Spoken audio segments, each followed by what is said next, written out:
Hello and welcome to another scene for the Living World of Darkness, Changeling the Dreaming 20th Anniversary Edition venue set in the Kingdom of Apples. Today's scene takes place at the County Freehold, the palatial home of Count Lejon Tirani ap Fiona. And today being a lovely June Friday, the air is hot. The bugs are flying, but maybe not so much in the freehold because, they like to keep things nice. As usual, it's with the guards are posted outside the gate, but since the rancher problem has been more or less permanently situated, the guards stand instead of at the ready with their weapons pointed at passersby. They stand at ease, still holding weapons, still armed, of course. They are guards, but with a certain amount of relaxation to their post. And today there is a visitor to this freehold. And Charles, what are you doing? Well, as there's a prompt meeting to be held, Charles is coming along, and he's got a number of he's actually got a suitcase with him because he's got a few articles with him, not just the contract, but there's a few other things that he's brought with him to this meeting. But he's making his way promptly to the office of the Count himself. It is the proposed meeting time at the very least. And a guard will escort him to the office and announce his presence. Leon, announcing the arrival of Sir Cararis Abdawan. And he opens the door to the office, and Leon is standing there to greet him. And Charles actually gives a bow, which is usually he's been doing the head tilt, but he gives a bow. He's at least showing the correct services here. And he'll give a respectful head nod to Charles. And please take a seat. Thank you, Your Excellency. I apologize, it couldn't be sooner than today.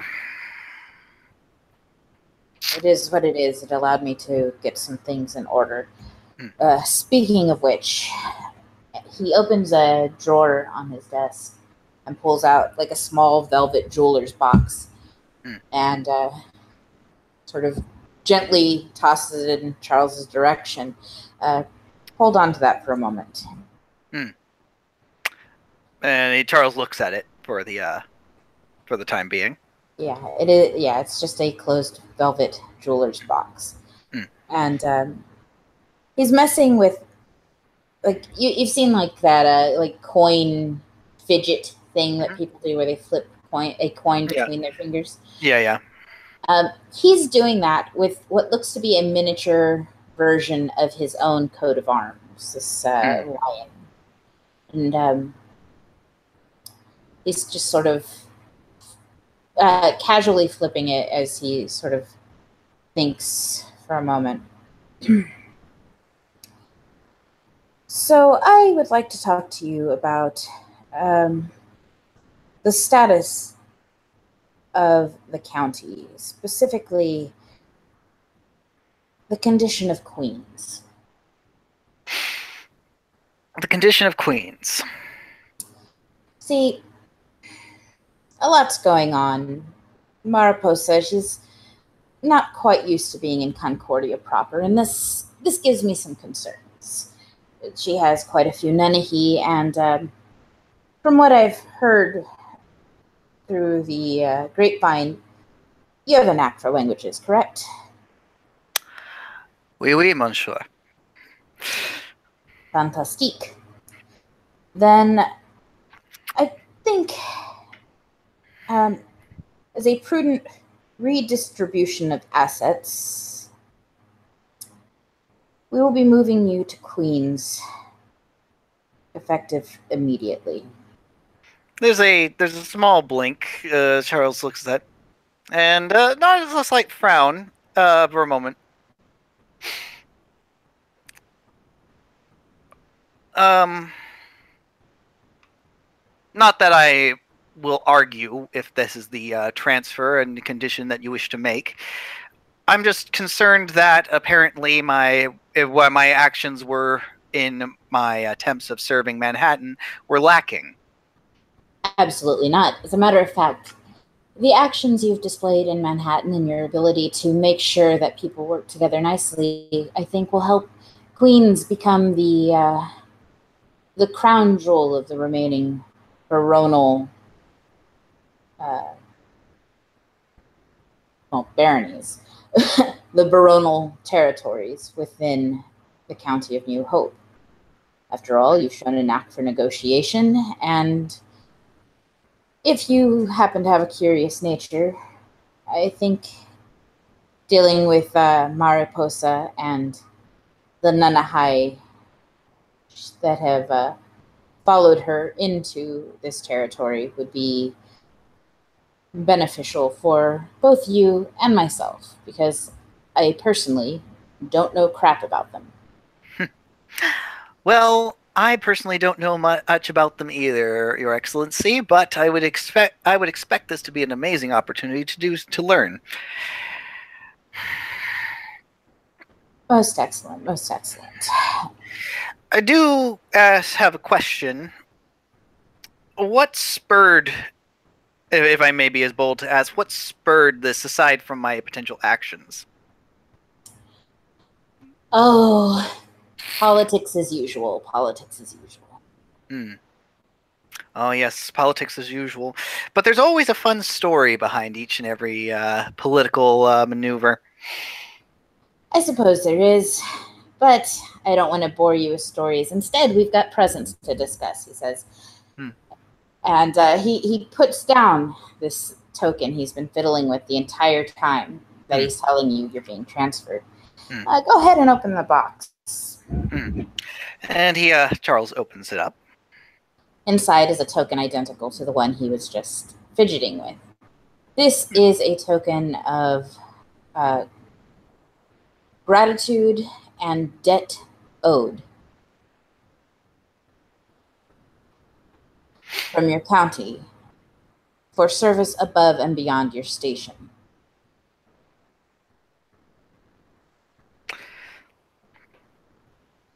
Consider it your chit to call in.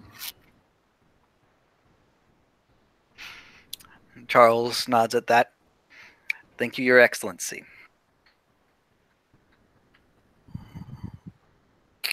Is there anything you would like to discuss further about your transfer to Queens? There's one thing I wish if I'm going to be transferred to Queens. One small condition. That my squire, Anye Cassidy ni Aileel, be transferred with me. I have taken responsibility out to her to making sure that she is a knight, and I have only just begun upon her training. I have not yet proven my worth as a teacher to her. And I wish that opportunity to remain. I'll have to discuss this with the Baron, but I don't think it should be too much of a problem. She's just a squire after all. And Charles nods at that.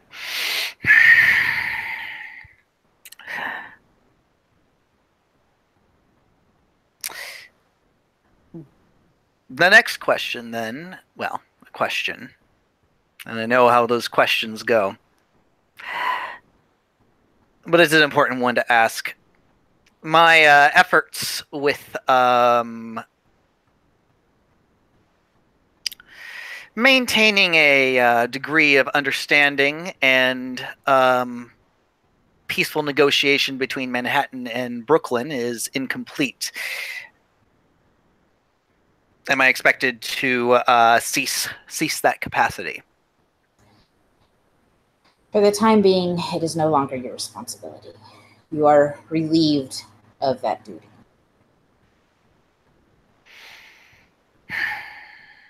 Charles nods at that.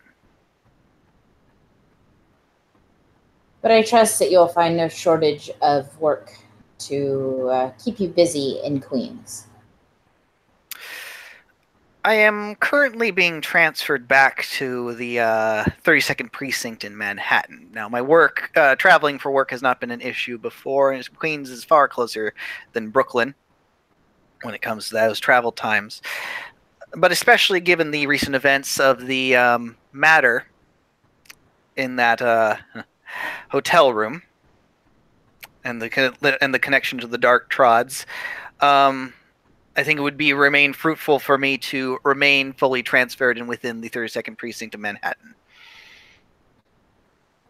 At least for the time being.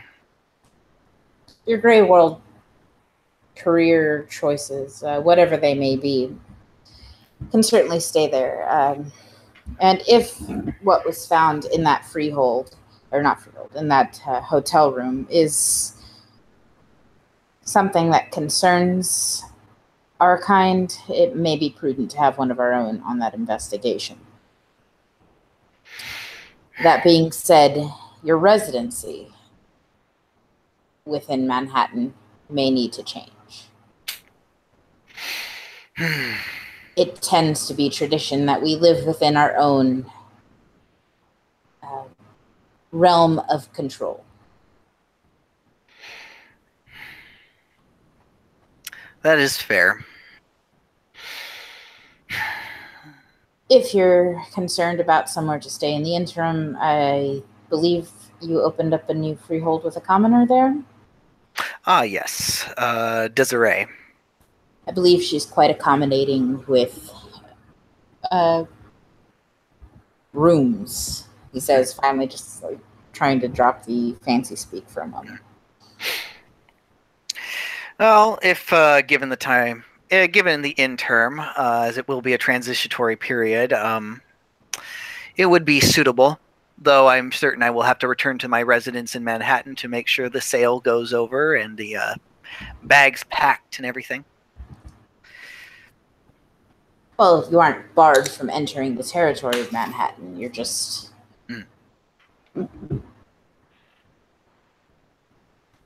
You are moving to where you are needed within the county. After all, you are a knight of the realm. Is the young lord aware of my transfer? Or my impending transfer, I should say. I've touched base.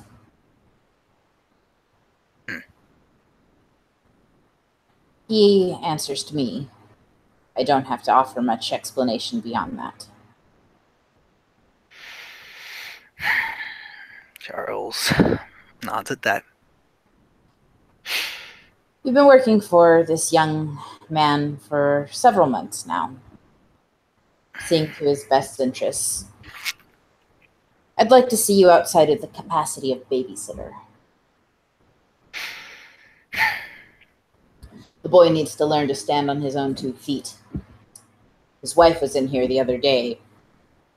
And he just kind of gives like a, not disrespectful shake of the head, but just sort of like a closing your eyes and sort of like, that was weird kind of face. Was she informing you of my intended position within her military force? Never struck me as the militant type. Did I read you wrong? I seem to recall, actually, discussing how I loathed warfare and that no good comes from it. Is she aware of this? She was in the room when I said it. Strange that that somebody would be aware of the shortcomings of an asset and still insist on... He just sort of like gives that like unreal.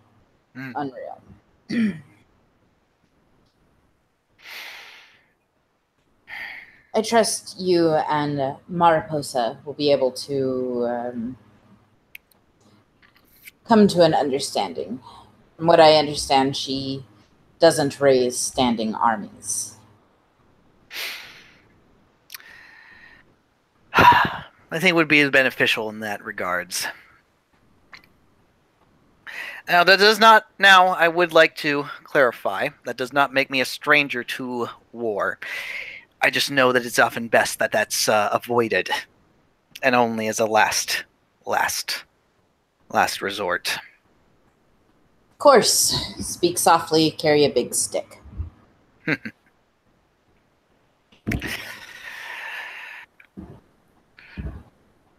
course, I'm more along the lines of roar as loud as you fucking want and carry a bigger stick than that fucker talking softly. I prefer that I see that there's a time to speak loud and a time to speak soft. You just need to know the right moment to do so. Indeed. No point in talking a big game when your opponent can squash you. Which is why we need to get our ducks in a row here in this county.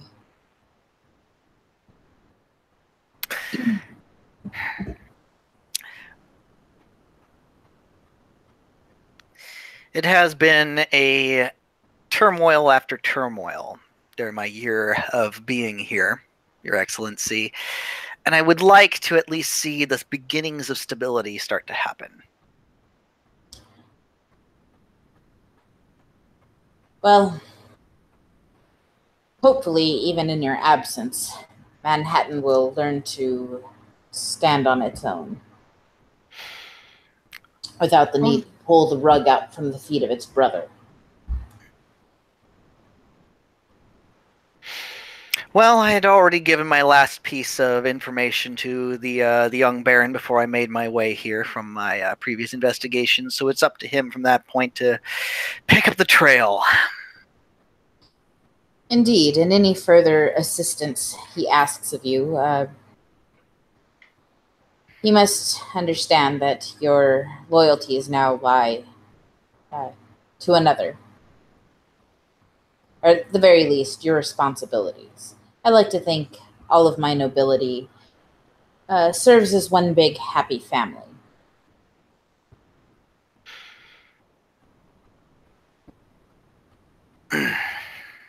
After all, you do share a house now.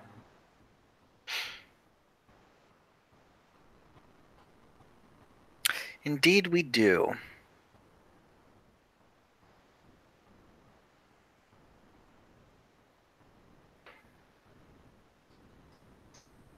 So, I believe we were discussing a contract last time we were talking. Yes, I believe that is what we were. Per your notions, I had finalized my terms and conditions. I will apologize if it seems a little bit scarce, but I believe that you are the one with the greater idea of what this agreement will entail. So, I'm sure we'll discuss the terms and conditions. He smiles. And as a matter of fact, I embrace the opportunity to discuss terms and conditions, he says, and opens another drawer and hands him a few pages of paper stapled together.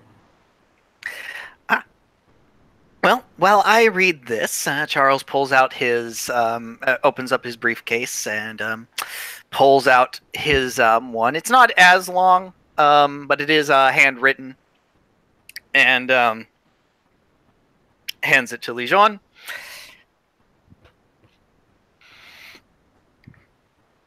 And they start to read. He begins to scan over the contract that's been drawn up and kind of thoughtfully strokes at his beard for a moment. You do like your curses, don't you? I always like to. In some respects, I'm more of a heart of a poet. May the breaker of the contract find all of their secrets laid bare to all they meet. Yeah.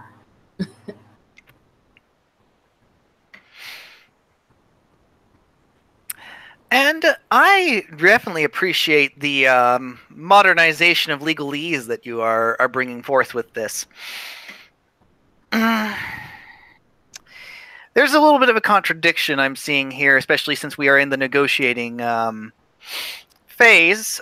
However, there is the statement that I had it right out of character. I had it right here.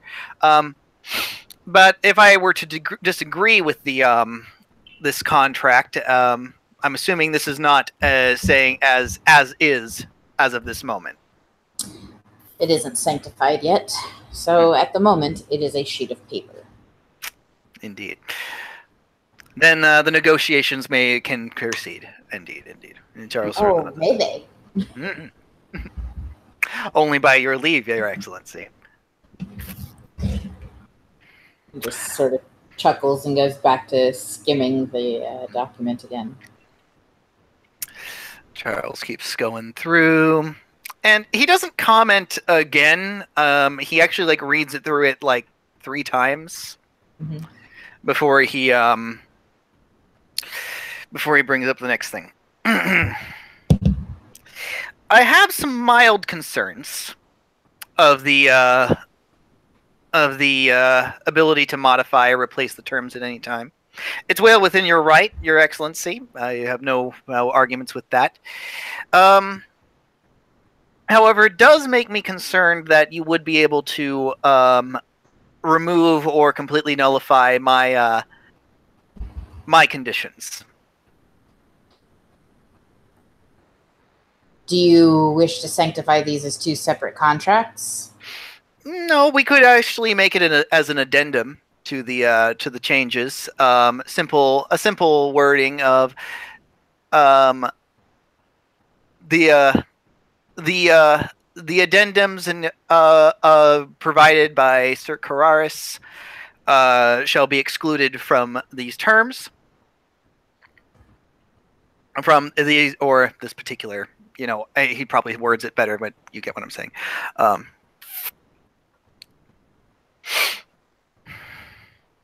I suppose we could make for an allowance that your contract is what is being upheld from your end of the deal. At that. One other thing, perhaps you could clarify with me as to, while you have the sole discretion of what's a material change, that does concern me that you could at any point just decide that a revision needs to be done, and I could be completely unaware of it.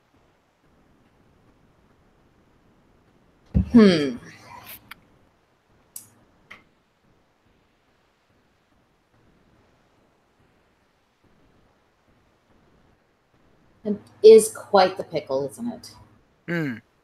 And if I'm to serve effectively within the terms of this contract, I would like to at least get the heads up. Well, I do think 15 days is mentioned in there somewhere. Oh, it is. However, as I said, you have made it very clear that you have to constitute what is a material change, and that you are the sole proprietor of what is a material change, which could be literally anything you decide. This is true, but you've made arrangements for transparency between our intentions and actions. Indeed. So it seems you already have your ass preemptively covered. Indeed, it does seem so. So, does that mean we are in agreement of the articles of Article 1 of mine and the article of changes within yours? I think we can come to that agreement. You want to mark the changes on mine, and I'll initial next to it. And let's see.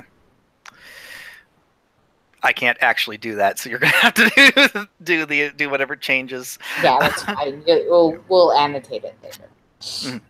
That's fine. We might have to re-listen to the scene a few times anyway. So. Luckily, the majority of this stuff's already written out, so we're good.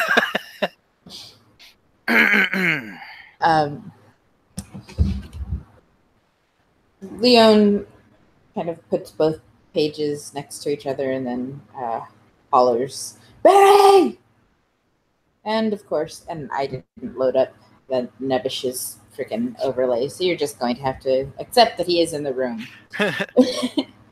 But yes, Barry arrives with 2 very sharp-looking pens, and he will hand one to both Cararis and Leon.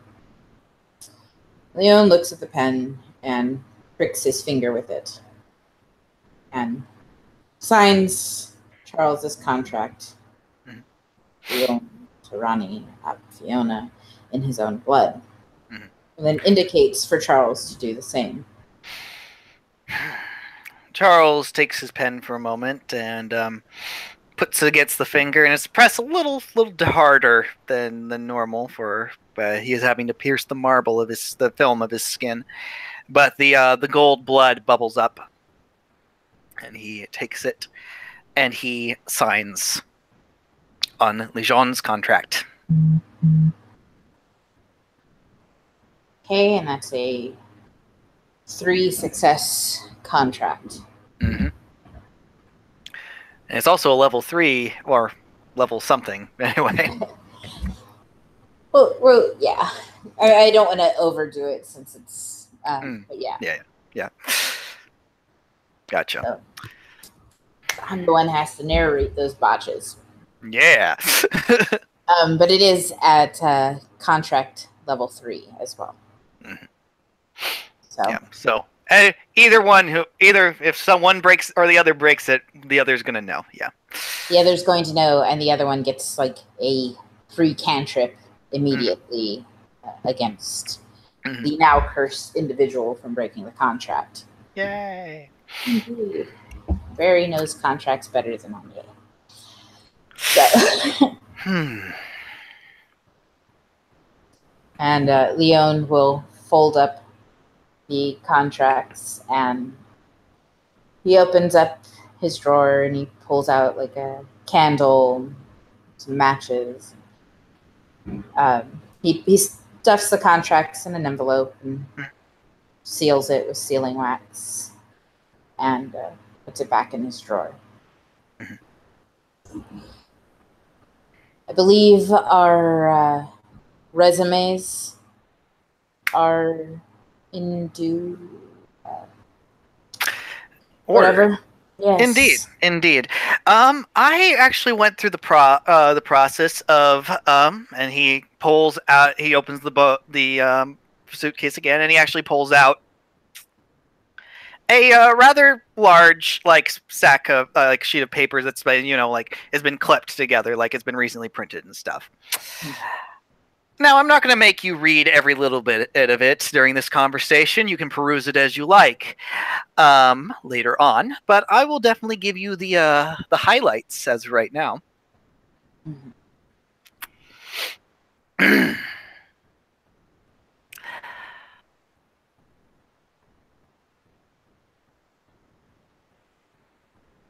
I wonder if you know these titles. These names associated with me. If not, that doesn't really matter, but they are what I once was back in Arcadia. I am now solely Cararis, keeper of the Diamond Word. But once I was also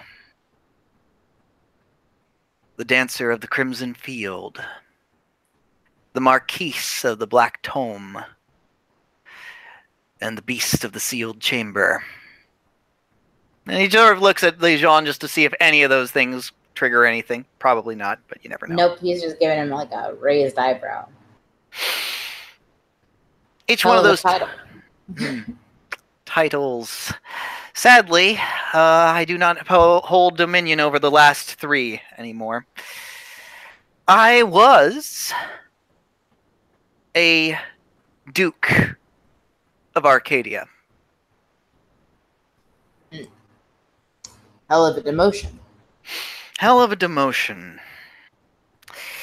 See, I had this idea in Arcadia that we are better than,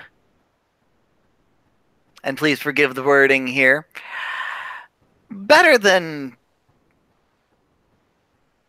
animals or beasts or plants or these things that subsist based on a sort of primal knee-jerk reaction to if that instead of a discussion or communication, they will attack each other and spill blood into the ground. I believed that we, the Fae, had something greater. We had the ability to communicate. We had the ability to reason. We had the ability to rise above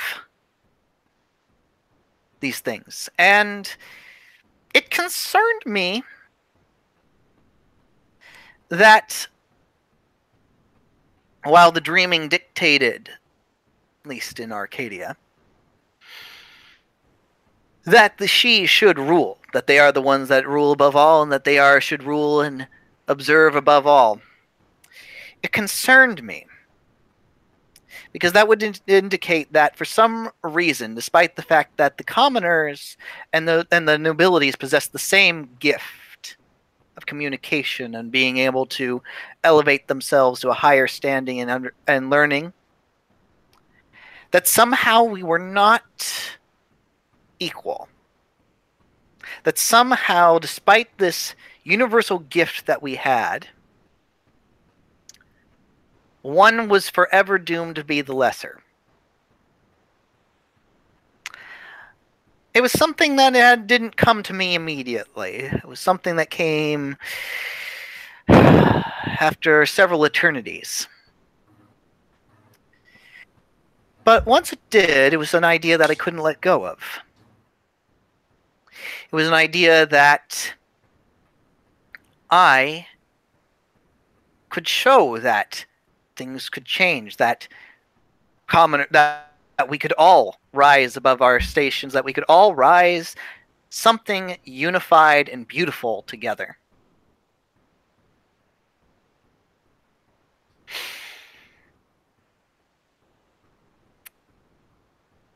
My method was I'm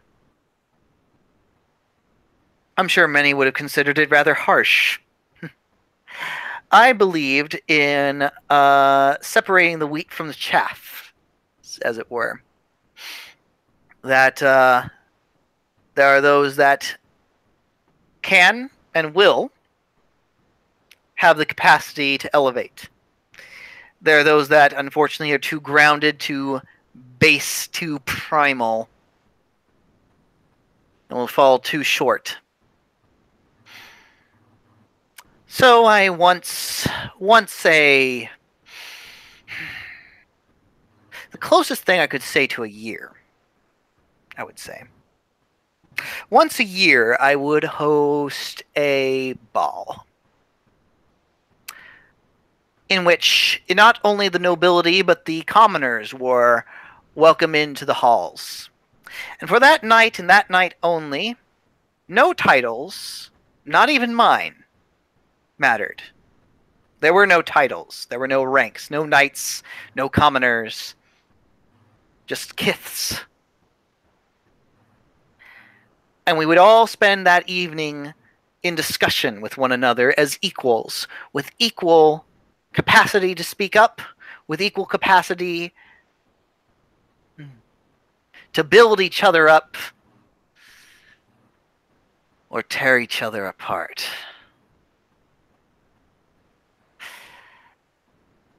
It's a shame that so many were focused on tearing each other down than building each other up. But those that did manage to find their strength those nights found themselves with a greater understanding and greater speakers of their communities.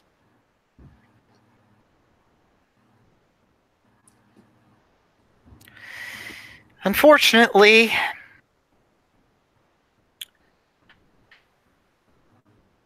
my former house, House Aileal, I'm not quite sure if it was the remainder or my exile was before before they left. Time's strange over there.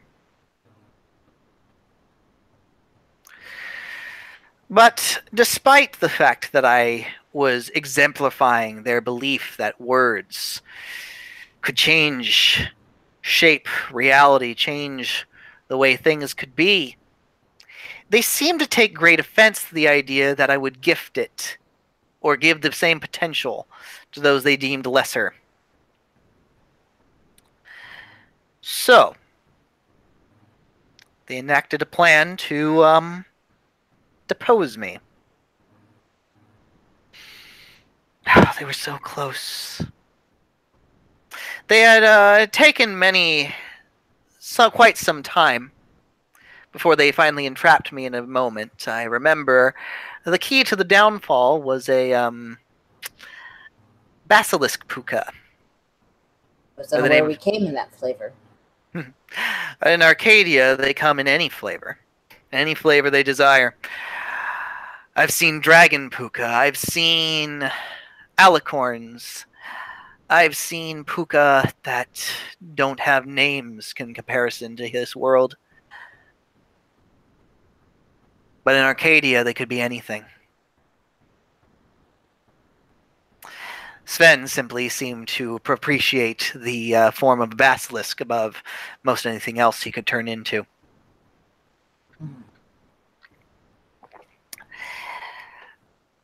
However, it was partially him who set the dominoes into effect, but the rest capitalized upon it. And you know what I saw? Something beautiful. I saw for that moment they were embracing what I had been trying to show them this whole time, that words could be powerful, that words could build us all together into something greater, and they all were unified in this moment. They were so close.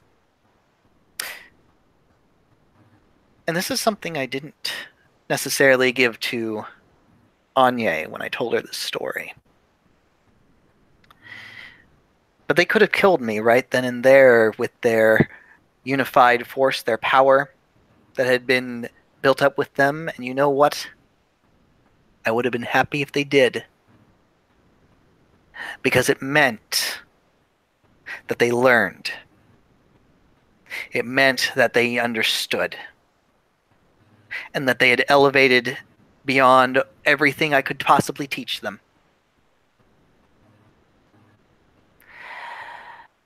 And then they chopped themselves off at the legs. This was not going to be trapped into a duel, I was. A duel of blades, no magic, no words, no sorcery, no. To be subjected to the barbarity I was trying to save them from.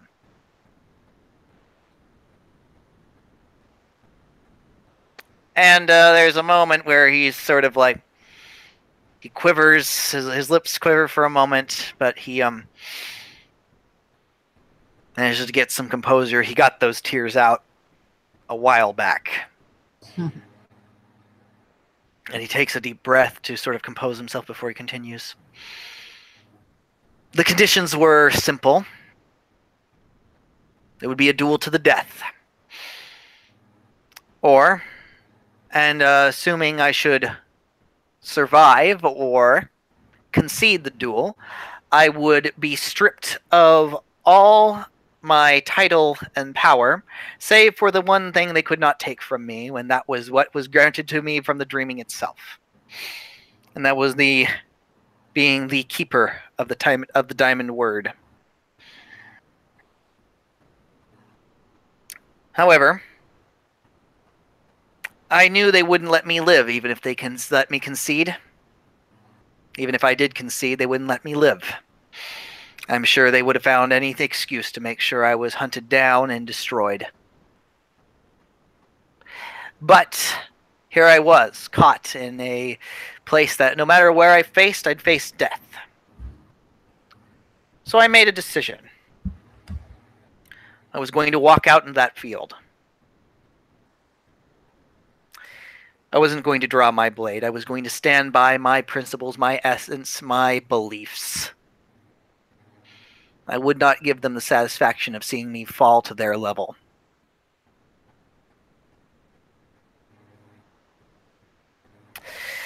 Upon the moment, he sort of raised about, the duel was about to begin. That's when the glimmer opened. And I saw a world strange and alien even for Arcadia. A world that was rigid. A world that didn't flow. A world that was gray and dim, but had splashes, small splashes of colors here and there as it flitted by. In the distraction, I saw my opportunity. And so with a final word of stating that, per our agreement, I concede this duel, and shall be stripped of all save my essence as keeper of the diamond word. And before they had a chance, I leapt through.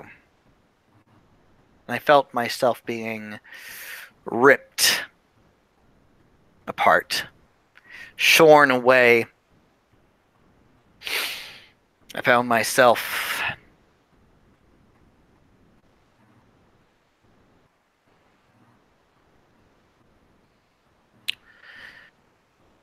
reduced down to the barest of what I was, and then, even then, folded in upon myself as I came crashing into...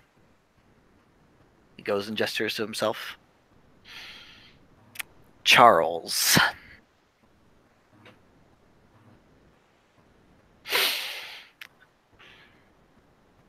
You have contempt for your host?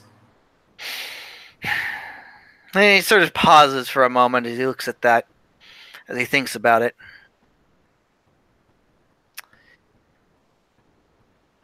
I did. Now I'm not quite sure.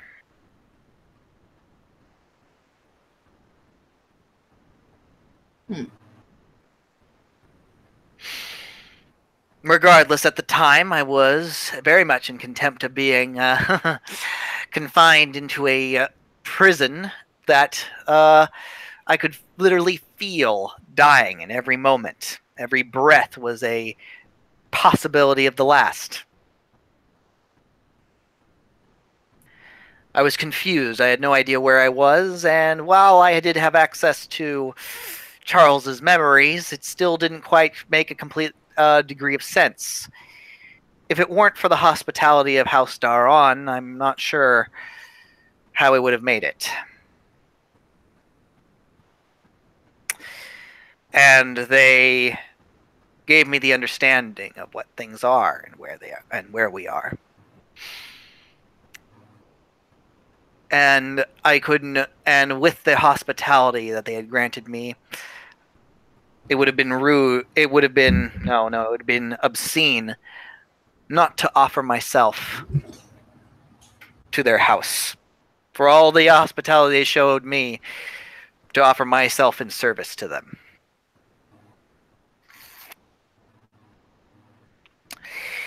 Eventually, I was placed in Manhattan under the tutelage of one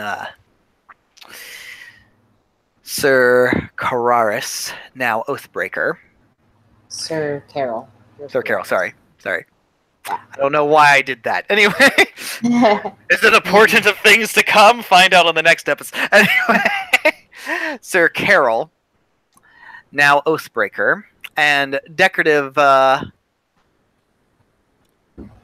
warning. in the front of the freehold of Manhattan. I was sworn under him as his squire. And for the time, at the time, I took this strangeness of this understanding of a new world that I didn't understand, and I desired to learn more about it. I will be honest, given the lackadaisical rule of Iona, she was much beloved by her people, don't get me wrong, but being that Carol was the only knight and I the only squire, enforcement was not really a thing of great concern. The commoners were basically figured to deal with things of their own, and if Iona had to put her foot down, she would. But that was rarely, and if she did, it generally meant that the kids had fucked up, so to speak. However, Iona and Carol were more interested in each other than they were into the ongoings of the barony. So I took this opportunity as a sort of vacation. One, to get my bearings, and also, after having been on top and had the responsibilities of being on top for so long, it was a refreshing experience to not have those same responsibilities. Granted, a squire has their responsibilities, that's true, and they're at the beck and call of a knight. But I had more freedom, if that makes sense. I wasn't held to the same standard as a duke. I was a squire now. And so it was a sort of a state of being that I was, at the time, satisfied with. Then Sir Carol became paranoid. After the death of Iona, I had found my way to the invitation of a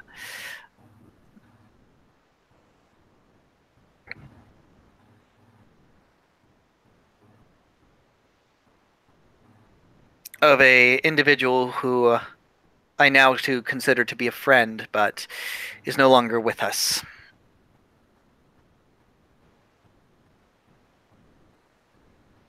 Her death was what inspired me to write the poem that I brought to the trial, and made me understand what I had lost, even though at the time I didn't know what I had.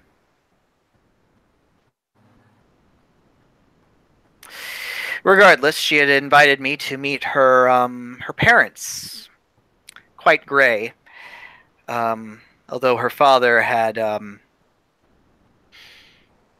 retreated. Unfortunate.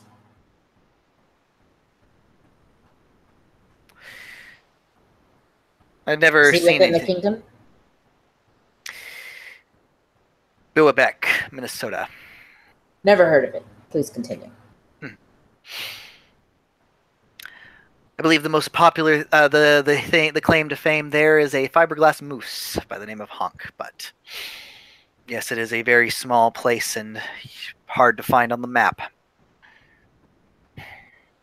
Regardless, I was invited by her invitation, and Sir Carol invited himself.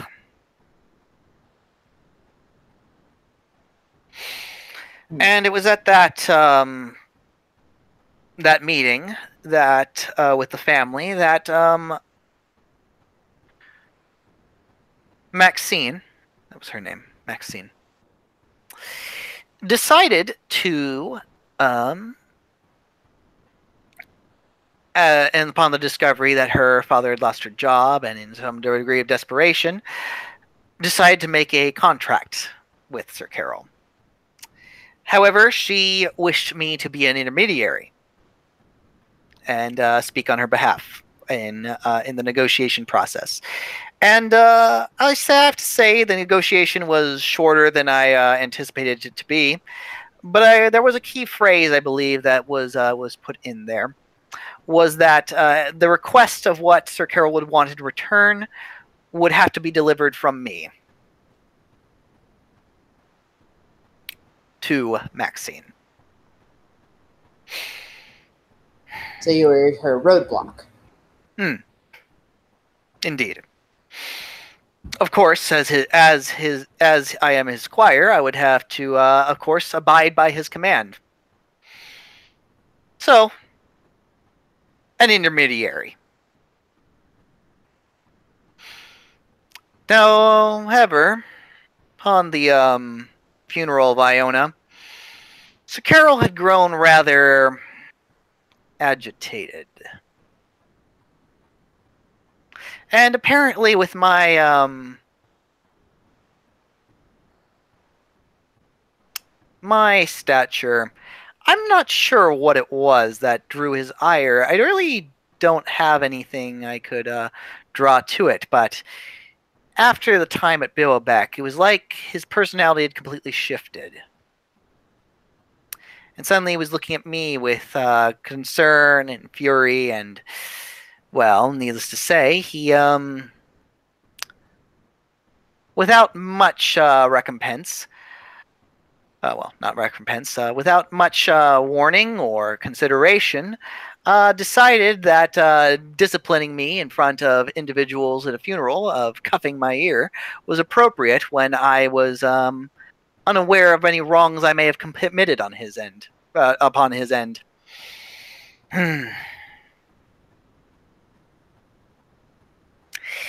He also proceeded to attempt to make his intentions of what the expected out of his part of the bargain direct to Maxine and leave me completely out of it. Several times, I believe, he made this condition, and from the words that Maxine had given me, had even threatened the use of sovereign. Not once did he approach me to make sure that the conditions was confirmed, or that the conditions would be certified. In fact, he did his best to avoid me, or at the very least try to undermine me.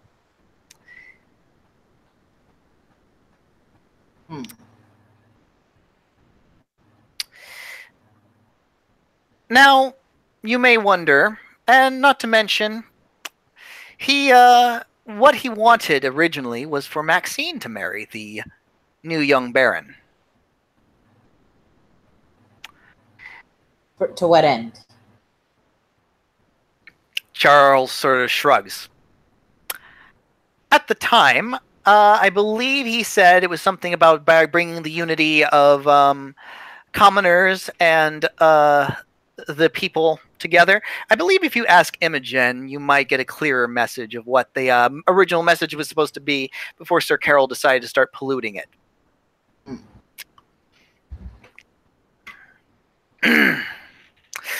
Then,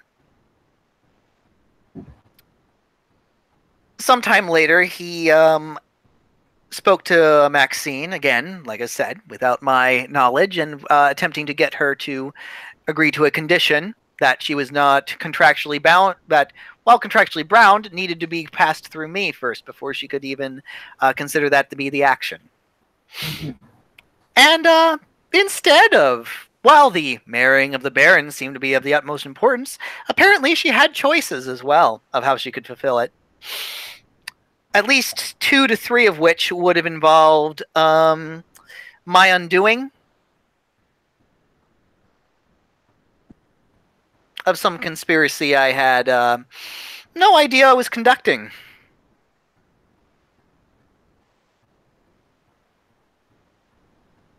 It must have been a hell of a friend if she decided not to take an out from a forced marriage.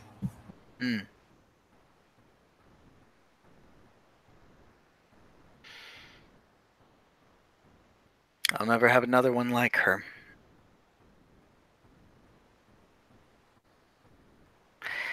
And it's something I regret still.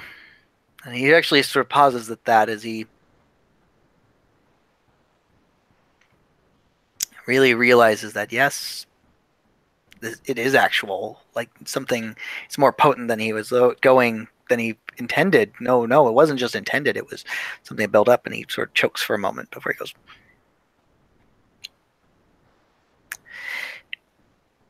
It's something I regret that I did not realize what I had until after she was gone.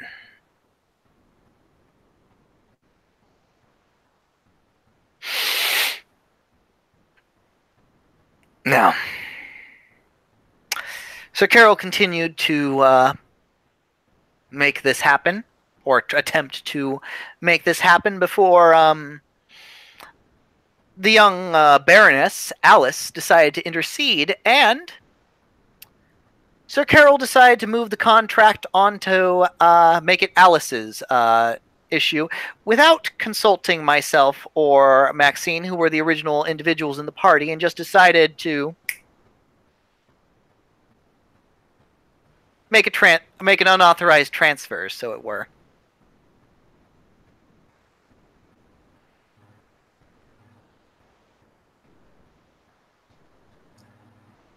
Now, I let Barry handle my contracts, but I was unaware that they were transferable unless that was written in the original negotiations.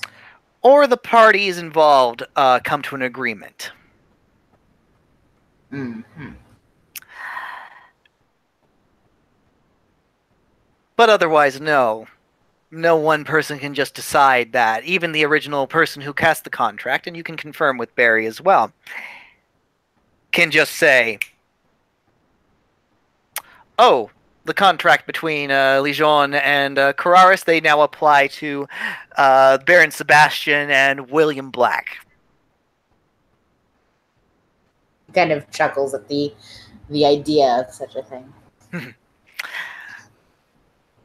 Just as ridiculous as the example I've just given, that's how ridiculous it is for such a thing to happen. These contracts are enforced by the Dreaming, after all. But Miss Amari did, in fact, marry the Baron. Mm. Though she was not contractually compelled to. The contract was broken the moment Carol tried to make the transfer. Mm. And Sir Carol was the one who got to suffer for it. The young Baron decided for us to try and play nice, and sent Carol over to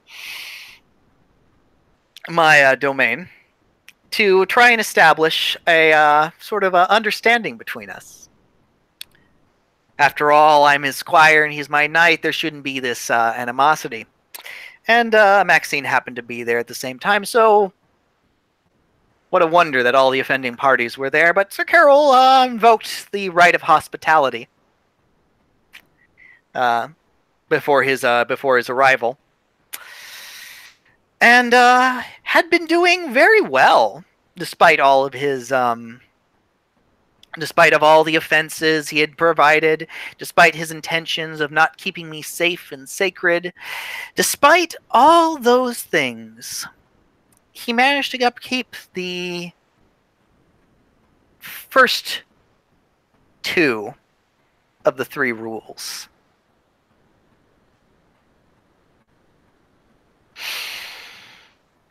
But he went to leave. And I gave him one chance. After all, he was my knight, regardless of the oath he had broken to me, but as his host,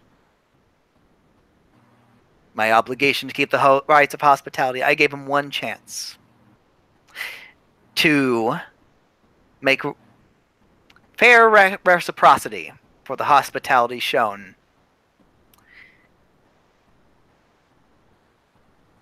He didn't even thank me. In fact, I don't think he realized what he had done until I pointed it out to him. And by that point, it was too late.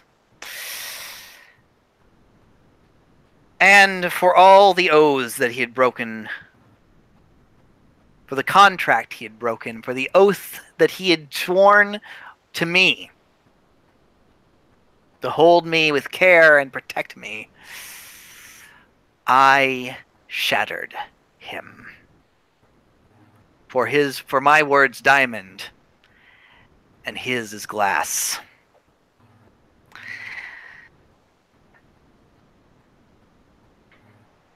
And so he stands there as a reminder that oathbreakers and one's word in these things are not to be taken lightly. This is more recent history that I'm giving you right now.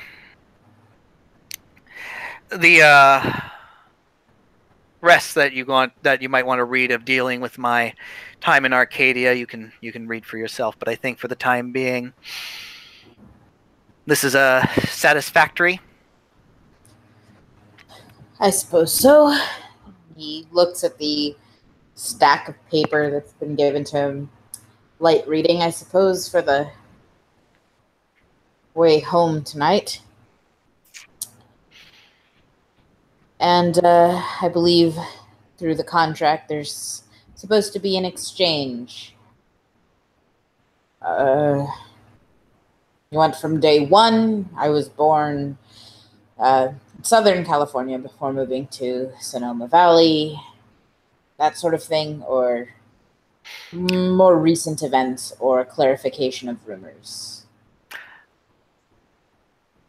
Well, as I was giving a highlight of more recent events, I would say that probably the latter two of that statement would be satisfactory, and you can give me from day one in writing at a later date.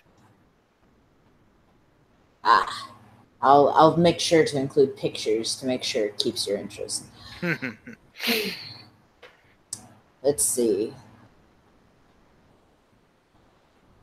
In California, we work in a meritocracy, as it is in most of Concordia. He says, kind of scowling a bit about something. I served as a knight for roughly 5 years. There's some various turmoil going on. The evanescence had occurred, which had triggered quite a few instances of the lane. And while they may come from the dreaming and resemble the dreams that created us Kithane proper, they are, for lack of a better word, sick and twisted motherfuckers. Plenty of black market still living organs, that sort of thing. A few years dispatching the lane garnered me the attention of the Baron of Sonoma Valley.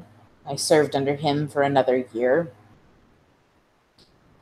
and he marked me as a worthy predecessor for when he eventually faded. The Duke, or the Lord of the realm, agreed. After all, I'd made my paces known. And see, that brings us to about 3 years ago. I became the Baron of Sonoma Valley. The barony, beside my own, had its share of problems, namely Baron George Vincent III. Believe he was Dougal. Otherwise, he just had a penchant for robotic arms.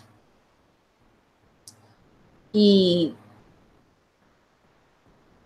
was very dismissive of the needs of his people, and thought anything that sparked his interest within his barony was his property. While we do hold a certain authority over the people within our respective territories, this line of thinking is very dangerous. Only a fool doesn't realize that commoners outnumber us, hundreds to one. If you make them miserable, they respond. Unfortunately, his commoners started responding by flooding into my own barony. It's not that I mind the relocation so much. A couple of people here and there moving is natural. But we're talking about by the dozens. Dreamers are hard enough to find as it is, fonts of glamour, freeholds. These things aren't exactly fairly distributed throughout Concordia.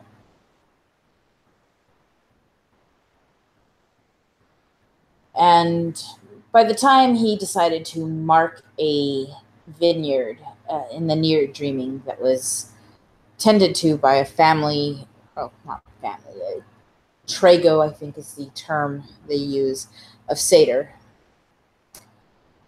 the people had decided it was all too much and were starting to itch for the guillotine.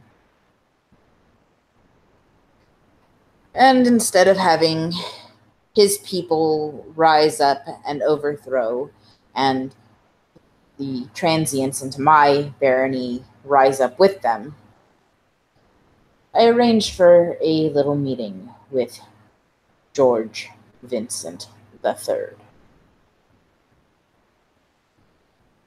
He arrived at the freehold, and I locked the door behind. Now, what happened is known only between me and now Mr. Vincent, because I generally try not to impose my own magical capabilities to passersby. And Charles just nods at that because it's like, yeah, that's been noted. If you're known for using magic to change things, people start preparing to take you down and dismantle what they know about you.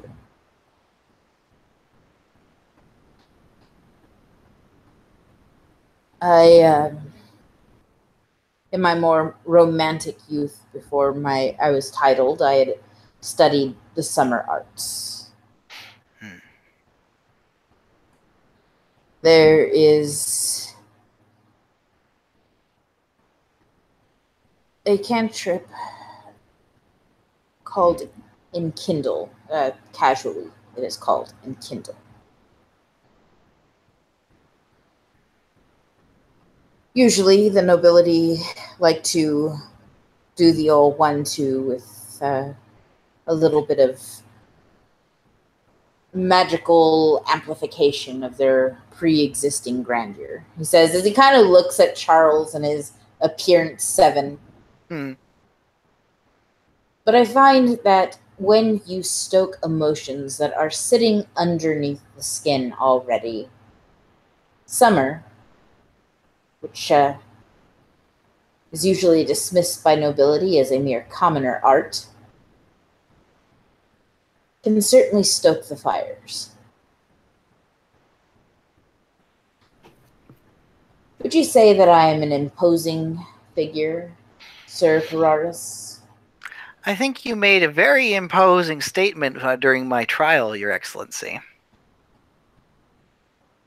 He just kind of grins. And when he does, he's showing his lion's teeth, and he runs his tongue along. Charles actually almost mimics it in response with his diamond fangs, but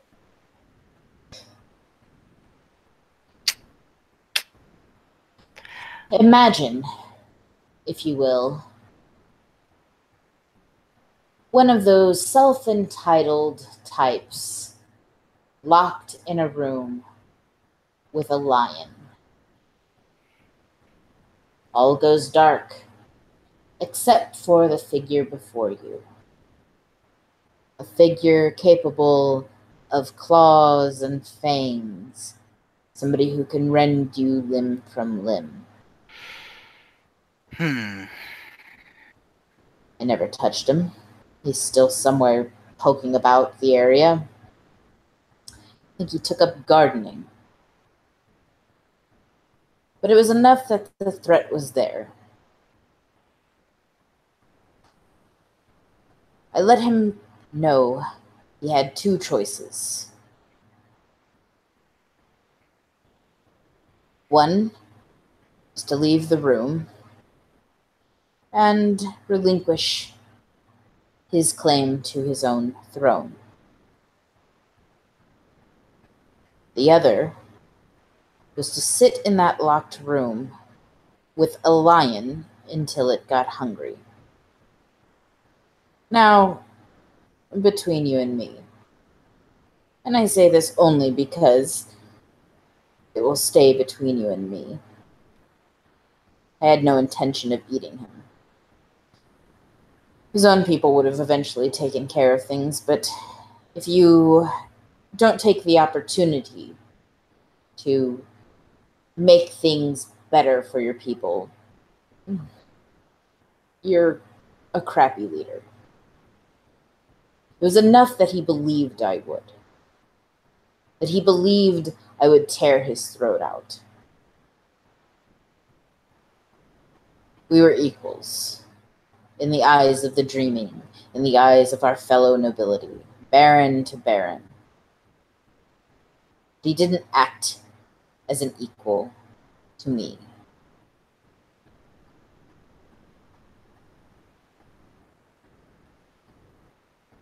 If we don't keep the people, at the very minimum, content, they start imagining your replacement. The key to a happy, functional territory is to make sure nobody's imagining who's going to sit on the throne after you.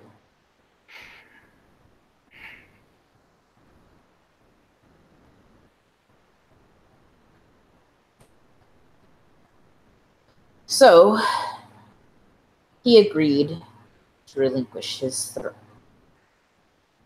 and I unlocked the door. A few days later, the effect wore off, but by then he had left his position and had moved on to a nice, quiet retirement.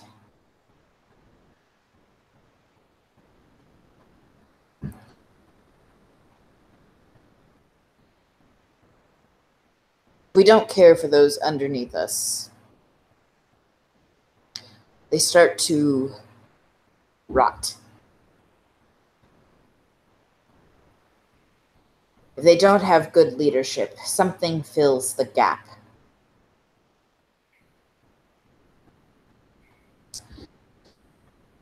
So I had expanded my dominion. People are generally content there. I had established a certain accountability. I don't set up councils, but I do allow people to make appointments fairly easily to see me. They know when and where I am.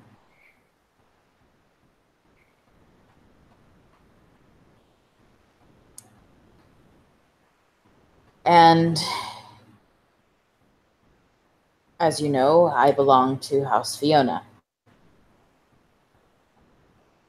which is the same house, the Queen of the Kingdom of Apples. few months back, I want to say maybe 6 months ago, we started hearing rumors of what was going on in New York. You do understand, of course, that this is the state in which the High King himself resides for half of the year. So the rumors say. A person company with the High King, but I am, after all, just a count.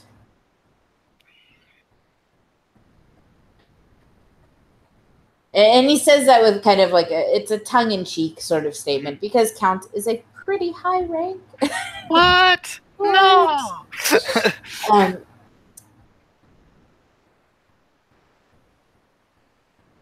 But anything that happens here is known throughout Concordia. While I may not know King David personally, those of us within our house like to kind of keep tabs on each other, especially those of us who are moving up in the ranks. I was moving up in the ranks. There was more upset happening in California, and I was preparing myself to have another serious discussion. I had already been in negotiating conversations with a few other barons who were sort of overstepping their bounds and overworking their people. When I received notice that I was to travel here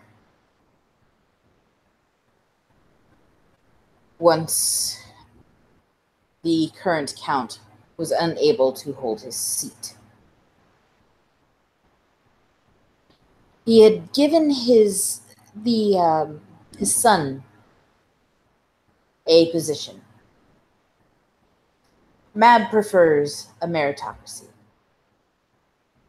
You must be able to show your worth. For all of that, my house has a reputation for being party goers and revelry rousers. We are a house of bravery and action. Fiona does not favor slackers. And we certainly do not approve of promoting somebody simply for the sake of a birthday present.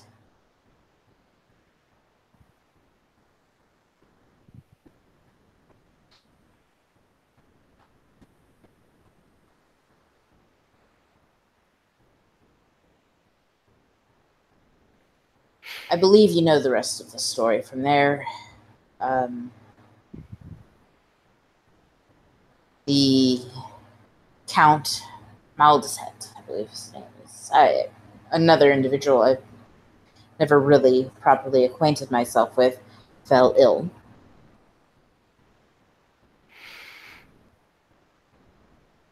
And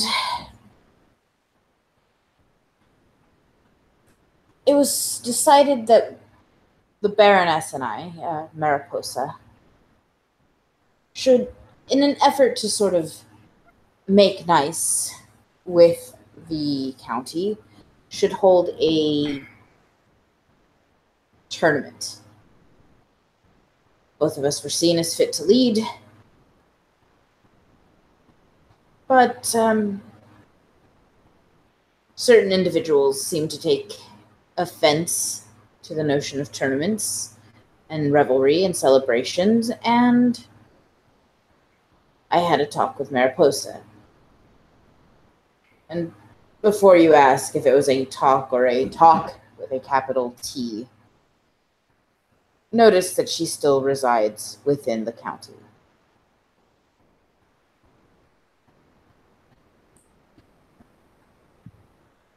And I believe that brings us to where we are today. Charles Carraris nods at that. Thank you for telling me, Your Excellency. I'd like to go back a little bit to Mr. Vincent III. I had spoken with Mr. Black some time ago, and he was wanting to concoct a scheme in which I were to go along with one of his motley mates to meet up with him to get his side of the story. I see. I stated that I would potentially help. I would need something in return from him, of course. It's only proper, but I haven't quite settled on that, and I'm not sure if that matter is going to continue to go forward. However, of course, in the effort of things, I will keep my knowledge of what has transpired here to myself. But it's up to you at this point of whether you want me to go ahead with this and keep up this ruse. I think Mr. Black may understand why you have lost interest in this pursuit if you bring it up to him. He does not personally know what happened in that room, but I don't see how it's any of his damn business. I think it's an overwhelming amount of concern, and I have to say my concerns are alleviated.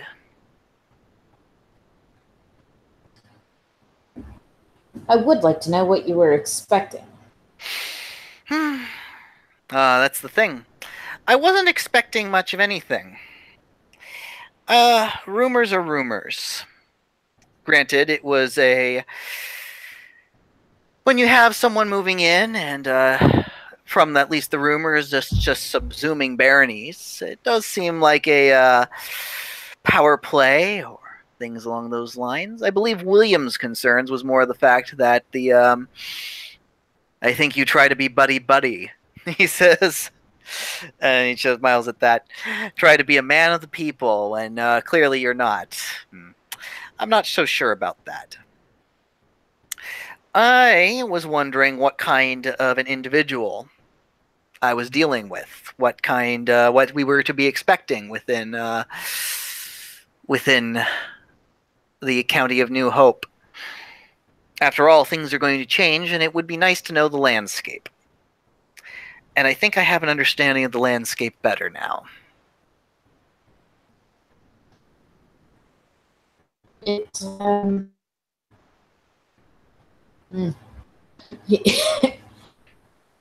just gives a shake of his head. The landscape in this area seems to be constantly changing, so don't stay too comfortable, especially with the slap fight going on between Brooklyn and Manhattan. Does it seem as though it will resolve itself peacefully, or...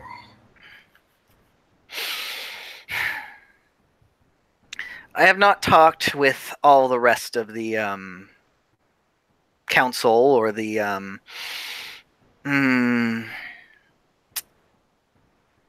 so I'm not sure all the pieces of where they sit on the fence of whether this is something that can be talked out.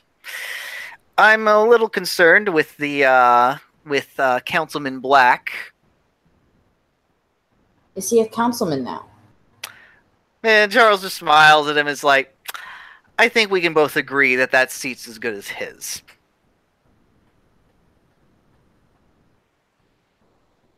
So you're not going to abandon your house and immediately run for a seat on a democratic governing? Oh, no.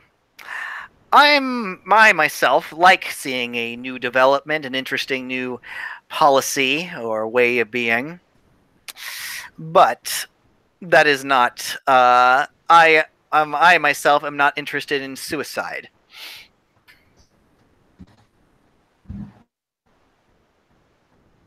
He nods. I don't understand what the motivations between abandoning House Fiona was. but it doesn't seem to have quite paid off. She seems rather irritated. I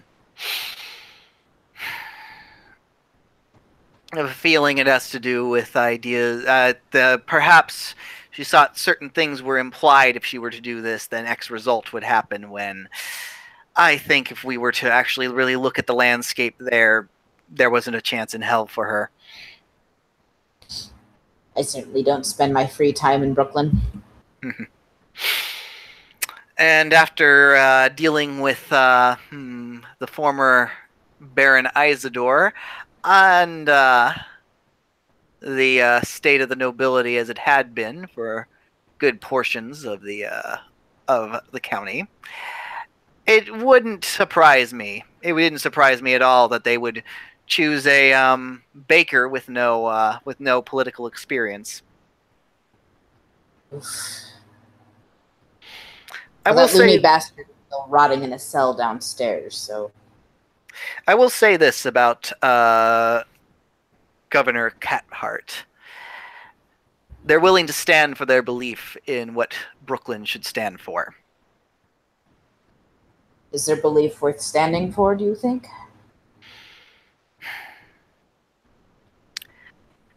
Given certain actions, I can understand the viewpoint that Brooklyn should be better and is better than what has gone before. I think they want to make Brooklyn a better place, a place for their idea of what equality is. Unfortunately, it's so far in its infancy, only time will tell whether they fall under the weight or if they can actually pull it off. No one benefits if they falter on their face. Not even the nobility within this area, because it shows that we cannot support the people we are responsible for. I would Sorry, go ahead. I would like New Hope to demonstrate effective leadership and happy citizens, whether it be under the rule of nobility or the rule of democracy. I personally don't hold with democracy. It's too close to a popularity contest, too easily manipulated. As seen with the election. Indeed. But if that's what they're choosing, then so be it.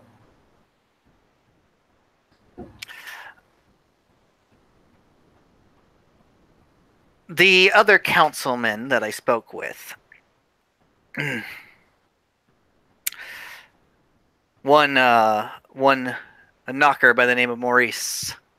I believe he made your shield for the tournament.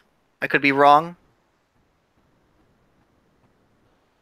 He shakes his head. No, I've had this one for a while, but I've seen things about. I do know who you're talking about. Maurice has lived through the first of the glimmers of the war that came after, and the result of the Knight of Iron Knives. And that his right hand starts to clench up again at that end. Leon also has a sort of very aggressive face at the mention of the Knight of Iron Knives. You can roll your perception empathy if you want to know if it's a good aggressive face or a bad aggressive face. Yep. I can roll that. No problem. Or I could roll perception psychology. But anyway, Roll what you want. Roll what I want. If the storyteller says empathy, we're going with empathy. So let's go with those 7 dice. 2 successes. He is also very upset about the Knight of Iron Knives. It offends him.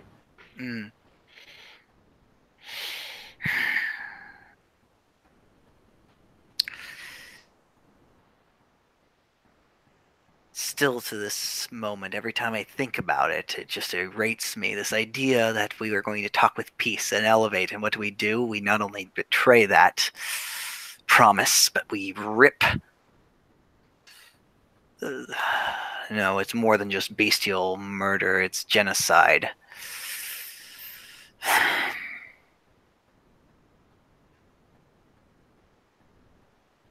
It's disgusting. Absolutely disgusting. But he lived through that.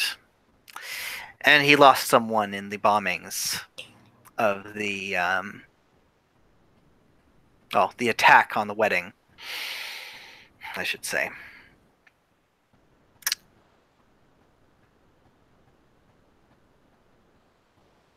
He believes that because the at least 3, soon to be possibly 4, even though he sort of rolls his eyes at the possibly,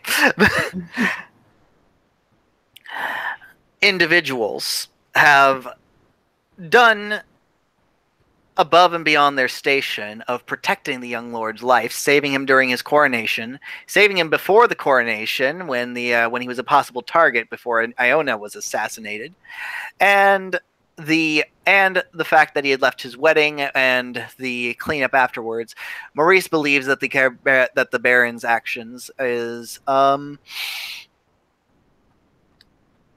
such an insult that he should be down on his knees begging for their forgiveness and accommodating them for all they have done.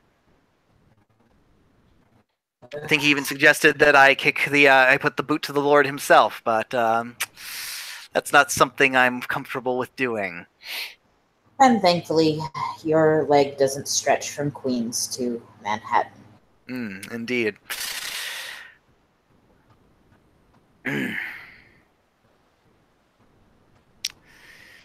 So as of right now, from what I see, there is still the possibility, at least from the individuals I've spoken to, and I can't say what the wild card that may or may not be voted in might bring to the table. I would like to believe that there's a way to still have the talk, that it can be resolved peacefully. But what the full demands of what Brooklyn will want out of it, I don't know. I was hoping to speak with all of them individually to get an assessment of what it is that they want. Not just as the group of talking heads in the corner, no. What do they feel? Where do they feel the insult was made? And what do they feel would be appropriate for recompense?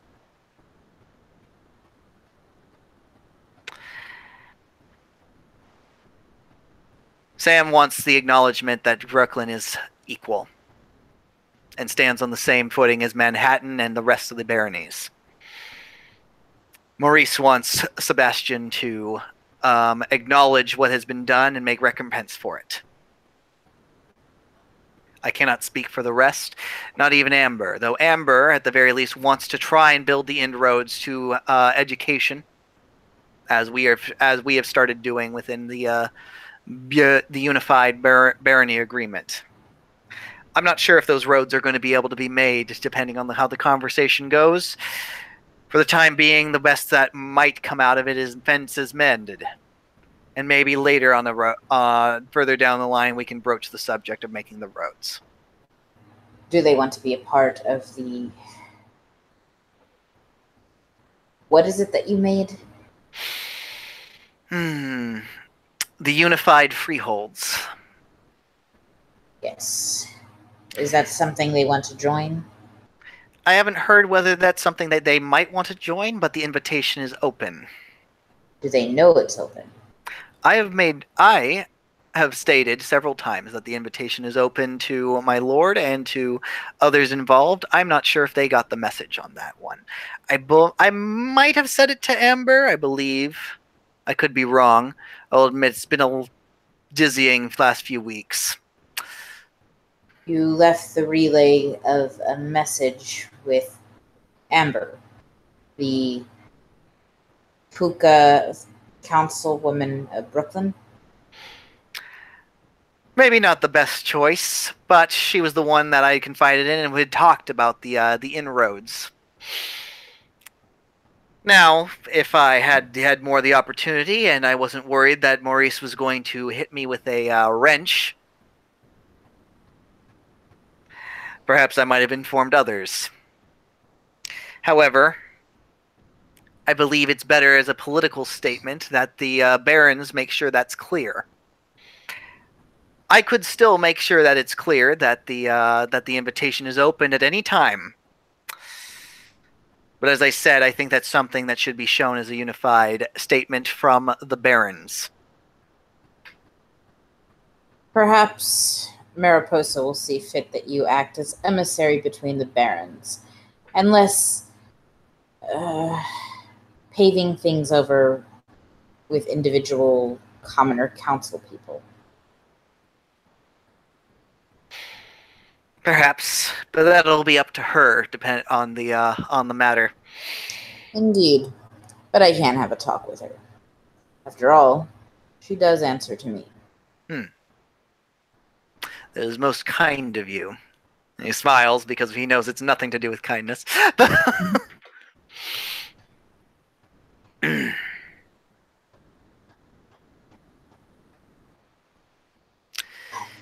So,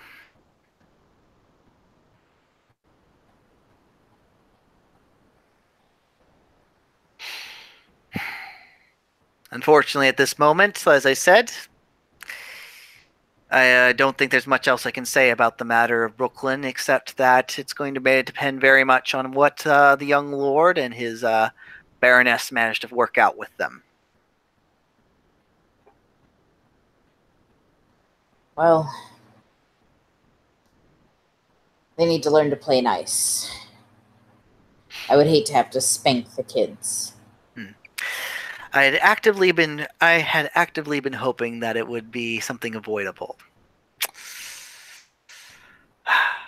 Well, is there anything else? Well, perhaps I shouldn't ask that question. Mm-hmm. I'm sure there's something else. You should probably report to your new baroness sooner rather than later. But beyond that, I question, do you understand what you hold in your hand? He says, pointing to the black velvet box.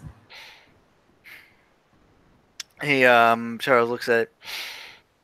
One request of my choosing. Indeed. I would be very disappointed in you if you decided to use it to move laterally. And Charles actually sort of thinks about that for a moment, and he's looking at that. And he smiles up at him, and he waggles a finger because he knows what that is. One way or another, I'm a knight. I have not proven my worth to be worthy in this county of anything above that station. However, he does open the box and he holds it up.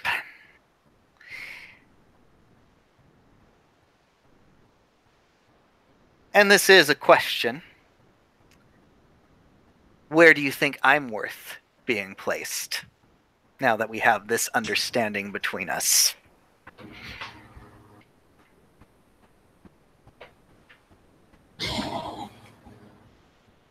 He sort of gives a slow stretch.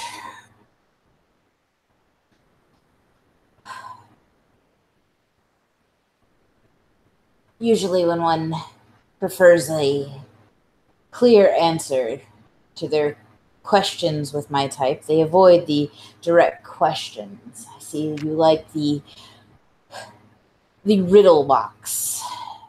So I don't like denying people who they are, Your Excellency. Apologies for my interruption. I will say,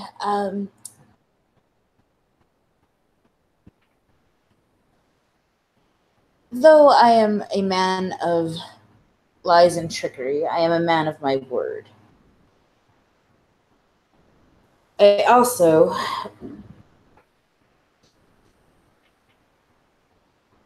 think that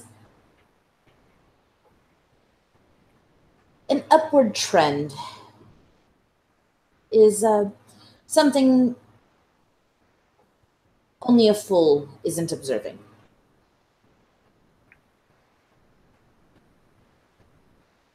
I do enjoy the look of my shield, call it personal vanity. And if I happen to build a small collection of small shields, I certainly wouldn't be offended by it.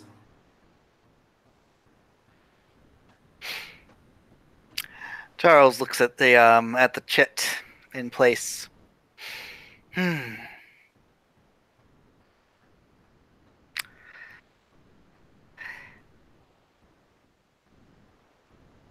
You know,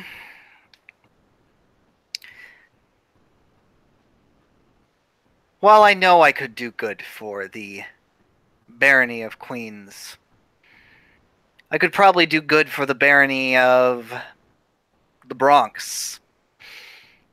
I could do good for Staten Island, or even, as much as they probably wouldn't want me there, I could do good for even Brooklyn. But I'd be stuck in one place or the other.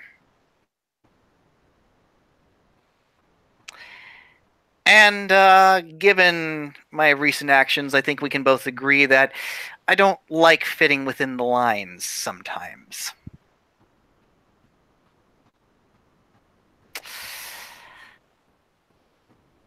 I think I remember saying when we said, if I was willing to do what I did for Manhattan, imagine what I could do for the county. Gives a nod. And I think, he says as he holds up that chit, I think, though this really isn't a much of a choice at all, he says with a smile, I think you and I can both agree that that my capabilities would be far better supplementing the needs of this county under your direction. And he holds the chit out. Leon reaches out his hand to take the chit.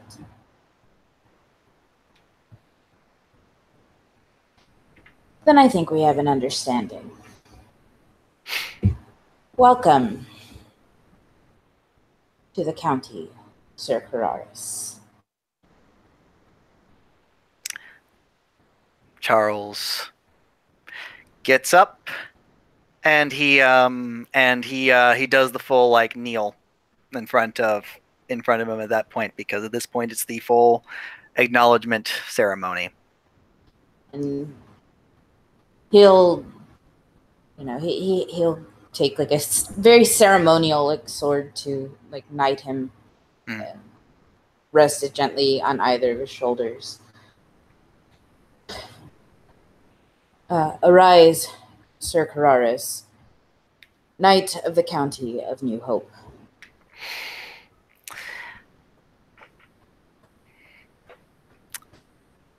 Thank you, my lord. Now about my squire. I think that will be the that might be a good place to end it. Thank you, players, for playing. Thank you, watchers, for watching. And we'll see you next time.